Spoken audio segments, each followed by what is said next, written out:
അതായത് ഒറ്റ മറുപടിയല്ല, 29 വകുപ്പുണ്ടായിരുന്നു പിണറായി വിജയൻ്റെ കയ്യിൽ. 29 വകുപ്പ്. IT വേറെ മന്ത്രിമാരുടെ കയ്യിലായിരുന്നു. എന്തിനാ IT എടുത്ത് വെച്ചത്? അഴിമതി നടത്താൻ വേണ്ടിയിട്ടാണ്. IT വ്യവസായ വകുപ്പിൻ്റെ കൂടെ കൊടുക്കേണ്ട IT എടുത്ത് പിണറായി വിജയൻ കയ്യിൽ വെച്ചത് ഞാൻ ചോദിക്കാനുള്ള ആർക്ക് വേണ്ടിയിട്ടാണെന്ന്. ആർക്ക് വേണ്ടിയിട്ടായിരുന്നു IT എടുത്ത് വെച്ചത്? നിങ്ങൾക്ക് എല്ലാവർക്കും അറിയാമല്ലോ, ഒരു വകുപ്പ് എടുക്കരുതെന്നായിരുന്നു എൻ്റെ ആഗ്രഹം. എന്നുവെച്ചാൽ പ്രധാനപ്പെട്ടത്.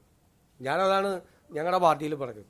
ഞാൻ പ്രധാനപ്പെട്ട വകുപ്പുകളിൽ നിന്ന് എന്നെ ഒഴിവാക്കണം. സാധാരണ മുഖ്യമന്ത്രിമാർ കൈകാര്യം ചെയ്യേണ്ട കുറേ വകുപ്പുകളുണ്ട്, ഏത് മുഖ്യമന്ത്രിയാണെങ്കിലും. അതൊഴിച്ച് ആഭ്യന്തരവും വേണ്ട, ഫിനാൻസും വേണ്ട എന്നാണ് ഞാൻ പറഞ്ഞിരുന്നത്. അത് സമ്മതിച്ചില്ല. ഫിനാൻസ് നിർബന്ധമായി മുഖ്യമന്ത്രി എടുക്കണമെന്ന് പാർട്ടിയാണ് ആവശ്യപ്പെട്ടത്.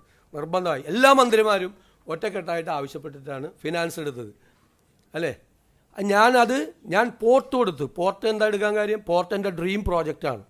ഈ സർക്കാരിൻ്റെ ഏറ്റവും ഡ്രീം പ്രോജക്റ്റ് പോർട്ടാണ്. അത് മുഖ്യമന്ത്രിയുടെ ഓഫീസിലാകുമ്പോഴാണ് അതിൻ്റെ കോർഡിനേഷനും മറ്റു കാര്യങ്ങളും ചെയ്യുള്ളൂ. വകുപ്പ് എടുക്കുന്ന അഴിമതിക്ക് വേണ്ടിയിട്ടാണ്.